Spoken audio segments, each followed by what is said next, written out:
grateful to all of you who have taken time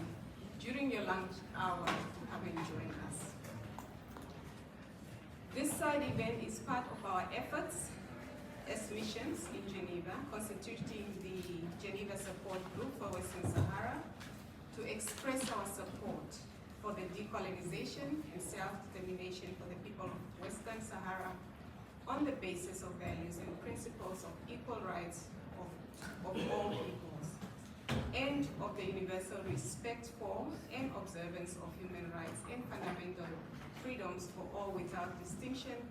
as to race, sex, language, or religion. It has been 64 years since the adoption of the UN General Assembly Resolution 1514 of 1960, which declared that all peoples have the right to self-determination by virtue of the right. Of that right, they freely determine their political status and freedom to pursue their economic, social, and cultural development. Resolution 1514 further declares that the subjection of peoples to alien subjugation and domination and exploitation constitute a denial of fundamental human rights and is contrary to the UN Charter and is an impediment to the promotion of world peace and cooperation.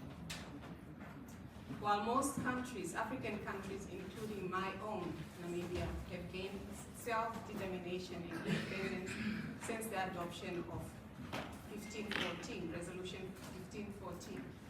Unfortunately, Western Sahara remains the only territory in the African continent under colonial rule.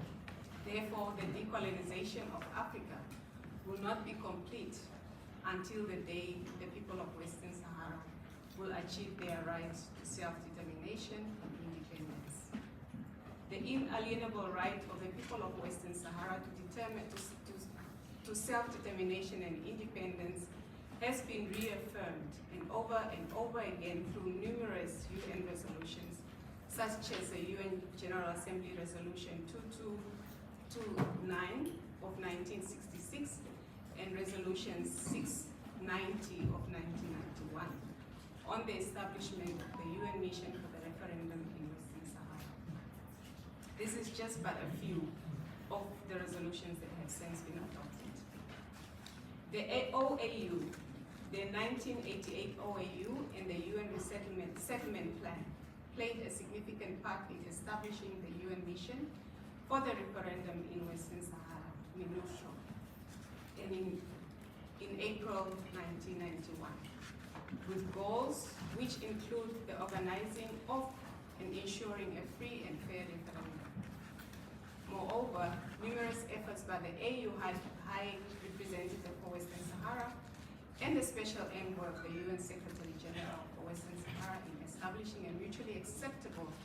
and sustainable solution to the question of Western Sahara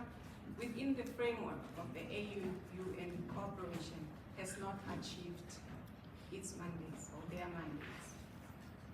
The European Court of Justice rulings of December 21, 2016 and January 27, 2018, in which Western Sahara and the occupying state were clearly identified as two distinct countries, and therefore any trade deals between the occupying state and the EU cannot be applied to the rest of Western Sahara. The European Court of Justice ruling of February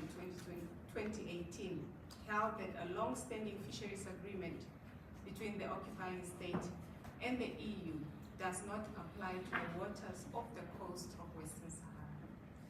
It is therefore critically important that the international community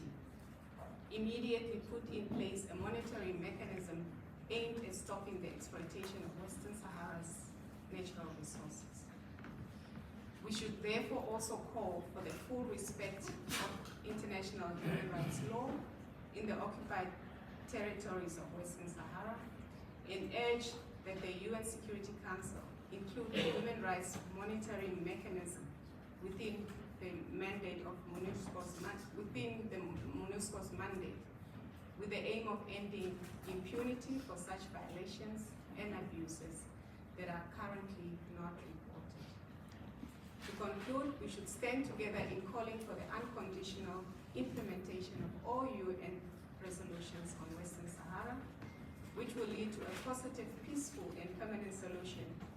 that meets the aspirations and the will of